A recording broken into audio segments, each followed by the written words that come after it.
अस्सलाम वालेकुम नाज़रीन, प्रोग्राम विजन बाय राजा आतिफ जुल्फ़िकार के साथ आपकी खिदमत में हाजिर। नाज़रीन, वो कहते हैं ना कि बड़े मियाँ तो बड़े मियाँ, छोटे मियाँ सुभान अल्लाह। जनाब शहबाज शरीफ साहब की मुलाकातों के तो चर्चे होते ही रहते थे।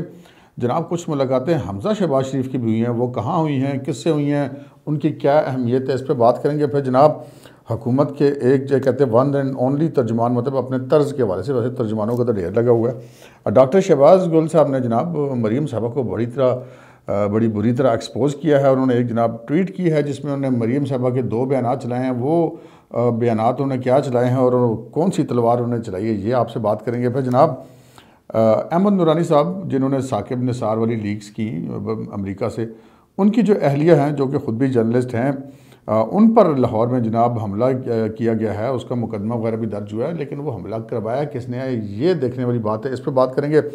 और फिर जनाब वो गैरेट डिस्कवरी जिसने वो फ्रांसिक किया था अहमद नूरानी वाली, उस ऑडियो का जो उन्होंने साकिब निसार साहब की लीक की थी, अब वो जनाब कुछ लोगों के गले पड़ गई है और उसके क्या नताइज निकल रहे हैं, बड़े ख़तरनाक नताइज निकलने वाले हैं, ये आपको बताएंगे।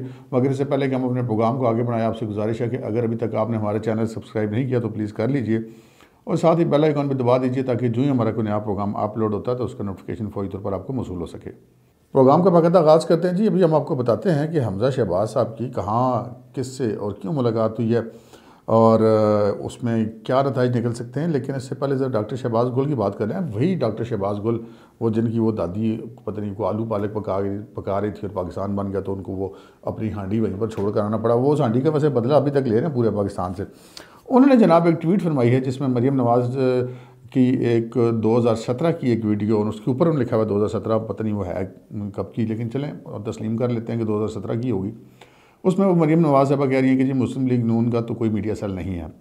और फिर उन्होंने जो मरीम नवाज़ साहबा की कल वाली प्रेस कॉन्फ्रेंस थी उसका एक क्लिप साथ लगाया जिसमें मरीम साहबा कह रही हैं कि जी इश्तारात जो मुस्लिम लीग नून के मीडिया सेल ने दिए थे या उस वाले से उन्होंने बात की थी। तो डॉक्टर शहबाज गिल साहब से गुजारिश है कि जनाब वो अगर 2017 में उन्होंने ये कहा था कि मुस्लिम लीग नून का कोई मीडिया सेल नहीं है, तो क्या उसके बाद कोई स्टे ऑर्डर आ गया था कि उसके बाद नहीं बनना, या उसके बाद मुस्लिम लीग नून के ऊपर ये पाबंदी लग गई थी कि 2018 के इलेक्शन से पहले उन्होंने मीडिया सेल नहीं बनाना, जबकि बाकी तमाम पार्टियां बनाएंगी खुद तहरीक इंसाफ समेत। तो ये वैसे इंतहाई अमकाना किस्म की दलील उन्होंने दी है। वो कहते हैं ना कि वो बुग्ज़ में चलें, अब वो जो कुछ भी कर रहे हैं।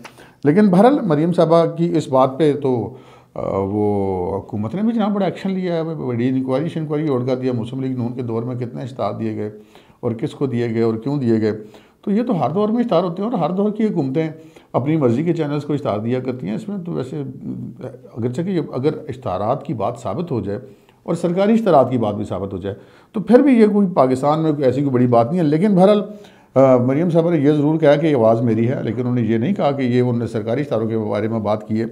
और एक ये ख्याल किया जाता है कि ये उन्होंने अपनी प्राइवेट जो पार्टी के इश्तारात हैं उनकी बात की। उनकी मर्ज़ी, जिसको मर्ज़ी इश्तार दें जी, जैसे PTI की मर्ज़ी थी वो जिसको मर्ज़ी इश्तार दें। उन्होंने अगर किसी चैनल को नहीं दिए तो उसमें उनकी मर्ज़ी है, क्योंकि इलेक्शन कैंपेन के इश्तार तो किसी को भी जो मर्ज़ी पार्टी दे। तो बहरहाल ये एक उन्होंने एक अमकाना किस्म की दलील दी थी, तो हमने कहा ज़रा उसको भी आपके सामने खोल के रखते हैं। फिर जनाब एक इंतहाई जिसे कहते हैं ना कि छोटी हरकत ही कहेंगे, इससे ज़्यादा सख्त अल्फाज अब मुझे ज़ेब नहीं देता कि मैं इस्तेमाल करूँ। अहमद नूरानी साहब की अहलिया और उनकी जो सिस्टर हैं और उनकी जो बच्चियाँ हैं वो गाड़ी में जा रहे थे और उस गाड़ी पर हमला किया गया, गाड़ी को डंडे वंडे मारे गए, तोड़ा गया। अब इस मामले का मुकदमा तो दर्ज हो गया जी, और बहुत सारे लोग इस किस्म की बातें कर रहे हैं कि जी ये पता नहीं किस खुफिया वालों ने किया होगा और या किसने, मतलब लोग दाएँ बाएँ उसको करने की कोशिश कर रहे हैं। लेकिन ख़ुद अहमद नूरानी ने एक तो इस बात में कहा है कि इसका उस मामले से कोई ताल्लुक़ नहीं है। और जहाँ तक हमने भी सारी ज़िंदगी क्राइम रिपोर्टिंग की जी, थोड़ी सी हमारी भी एक राय है इस मामले में, और वो राय ये कि जिस तरीके से ये हमला किया गया है और जिस तर्ज से ये हमला किया गया, ये जो पेशावर जराइम पेशा लोग होते हैं, मतलब क्रिमिनल्स होते हैं प्रॉपर, मतलब ये जो आम वारदातें करते हैं, ये उनका काम लगता है। ये मकामी जो रस्सागीर हैं, मतलब वारदात के तरीके से भी आप कुछ नतीजा अखज़ करते हैं ना, तो हमने तो नतीजा ये अखज़ किया कि ये काम जो है ये मतलब ये गली मले के या ये छोटे मोटे क्रिमिनल्स हैं उनसे करवाया गया है। मकसद अहमद नूरानी की अहलिया जो कि ख़ुद भी जर्नलिस्ट है, उनको डराना ही होगा, और तो कोई मकसद इसमें हो नहीं सकता, क्योंकि लूट मार करनी होती तो लूट के ले गए होते, कोई पर्स छीन के ले गए होते, कोई जेवरात छीन के ले गए होते, कोई मोबाइल छीन के ले गए होते, गाड़ी छीन ली होती, लेकिन ऐसा कुछ नहीं हुआ। तो ये जो स्टाइल है हमला करने का और ये जिस तरीके से ये काम किया गया, ये कुछ छोटे लेवल के क्रिमिनल्स का काम है। और इसके लिए किसी बड़ी इंटेलिजेंस एजेंसी की ज़रूरत नहीं है। लोग इसमें जो हमारी सिविलियन इंटेलिजेंस एजेंसियाँ हैं उनकी तरफ इशारा करते हैं कि जी IB और स्पेशल ब्रांच जो हैं वो हुकूमत के मातहत काम करती हैं और सिविल इदारे हैं, उन्होंने ये किया। लेकिन मैं इससे इतफाक़ नहीं करता। मेरे ख्याल में एक काम मतलब बहुत ज़्यादा हो तो कि एक SHO लेवल का काम है। एक SHO अपने इलाके के किसी बदमाश को बुला के कह दो ये काम तुम करो, हम तुम्हें कुछ नहीं कहेंगे, तो वो तो फिर जो मर्ज़ी कर देगा। तो ये उस किस्म का वाक़या लग रहा है। लेकिन बहरहाल इसकी तहकीकात होनी चाहिए। अगरचे के इम्कान इस चीज़ का कम ही है कि ये मुलज़मान कभी पकड़े जाएँ, लेकिन अगर पकड़े जाएंगे तो बहरहाल ये बहुत अच्छी बात होगी।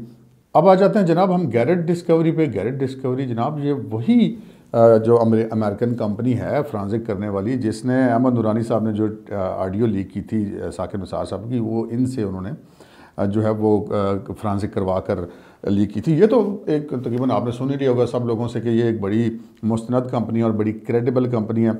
लेकिन ये जो पाकिस्तान में वारदात होती है ये वहाँ पर नहीं हो सकती। ये गैरेट डिस्कवरी को जो धमकियाँ शमकियाँ दी गई, फ़ोने शूने करके, पाकिस्तान में तो ये है ना कि जनाब वो अगर अननोन नंबर से कॉलें आ रही हैं या रजिस्टर्ड नंबर से कॉलें आ रही हैं, तो अगर कोई माड़ा मस्कीन बंदा पुलिस के पास चला भी जाए तो पुलिस को पता होता है कि भाई जिन्होंने इस मामले में हमें कुछ नहीं करना, तो बंदा बनता भी इस मामले में कुछ नहीं है।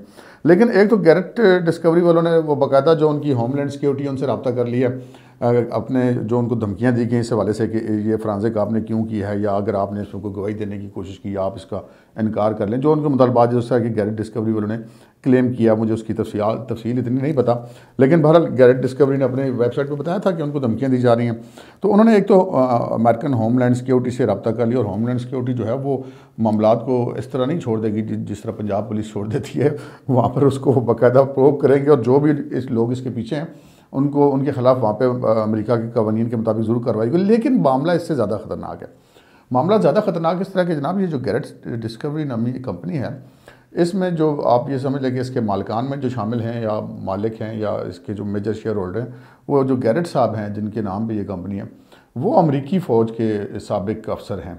और वो उनकी इस कंपनी की जो क्रेडिबिलिटी है उसकी एक बहुत बड़ी वजह यह भी है कि ये अमेरिकी मुसल्लह अफवाज को जब ज़रूरत पड़ती है किसी चीज़ के फ्रांसिक कराने की, तो वो इस कंपनी की खिदमत हासिल करते हैं। यानी कि इसकी आप क्रेडिबिलिटी का अंदाज़ा लगा लीजिए कि जो दुनिया की वाहिद सुपर पावर है उसकी जो मुसल्लह अफवाज हैं, जिसकी वजह से उसने पूरी दुनिया में अपना कंट्रोल रखा हुआ है, अपना रोब रखा हुआ है, वो जनाब इस कंपनी से वो करवाती हैं। और इनके बड़े करीबी आपस में वर्किंग रिलेशनशिप है। बल्कि बरतानिया चूँकि अमेरिका का इत्तेहादी है, और बरतानिया में भी जब अगर किसी ऐसी चीज़ की रिपोर्ट आए जो कि गैरेट डिस्कवरी की तरफ से आई हो, तो वहाँ पे बरतानिया की अदालतों तक में उसके ऊपर फिर सवाल नहीं उठाया जाता कि जी इस कंपनी की रिपोर्ट जो है वो बिल्कुल ठीक होगी।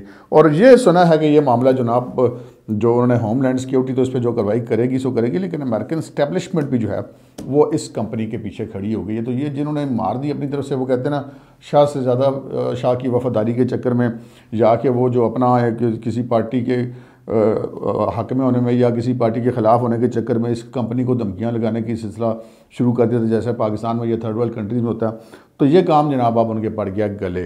तो अब इस गले वाले पड़ने वाले काम के नतायज जो हैं वो ज़रूर निकलेंगे। ये पाकिस्तान वाली तो नहीं होगी ना कि अहमद नूरानी किया लिया पे हमला FIR कटे, बाद में कोई पूछने वाला ना, तो इसका नतीजा बहरहाल ज़रूर सामने आएगा। अब हम आपसे वो चीज़ डिस्कस करते हैं जिस खबर का हमने प्रोग्राम के शुरू में आपसे जिक्र किया था कि जनाब वो हमजा शहबाज शरीफ साहब की कहाँ और किस से और क्या मुलाकातें हो रही हैं। तो नाज़रीन आपको याद होगा कि जब नवाज शरीफ साहब की हुकूमत थी पहले, यानी कि अक्टूबर 99 से पहले भी, जब वो जो 85 से लेकर और हम कह सकते हैं कि जो 99 तक का अरसा था, उस अरसे में भी हम लोग अक्सर सुना करते थे कि जनाब ये जो जोड़ी थी शहबाज शरीफ साहब की और चौधरी निसार अली ख़ान की, ये अक्सर रातों को मुलाकात करने के लिए पिंडी में जाया करते थे अंधेरे में, और छुप छुप के मुलाकातें मुबैना तौर पर किया करते थे। हम मुबैना तौर पर कहेंगे ना जी कि हम ज़रा कतईयत के साथ तो बंदे को बात नहीं कह सकता। अलबत्ता ये अब एक जिसे कहते हैं कि खुला राज है कि ये मुलाकातें हुआ करती थी। और फिर जब से ये हुकूमत बनी है, ये जो इमरान खान साहब की हुकूमत है, इससे पहले भी और उसके बाद भी जनाब जो शहबाज शरीफ साहब की मुलाकातें हैं वो बहुत ज़्यादा अंडर डिस्कशन रही हैं। और ख़ान साहब जो हैं वो चूँकि शहबाज शरीफ साहब मफाहमत की सियासत पर यकीन रखते हैं, तो ख़ान साहब ज़्यादा थ्रेड इन्हीं से वैसे महसूस करते हैं कि यार ये ना हो कि ये चाचा उथे बड़ा रोज़ जाता है तो किधर काम ही ना ख़राब कर दे। तो बहरहाल ये पता चला जनाब, हमें बड़े कन्फर्म ज़राए ने ये बताया कि शहबाज शरीफ साहब की गुज़श्ता 1 महीने के दौरान काफ़ी दफ़ा मुलाकात हुई है पिंडी में। पिंडी में किससे मुलाकात हुई है? एक इंतहाई मुल्क की अहम और ताकतवर तरीन शख्सियत के साथ हुई है।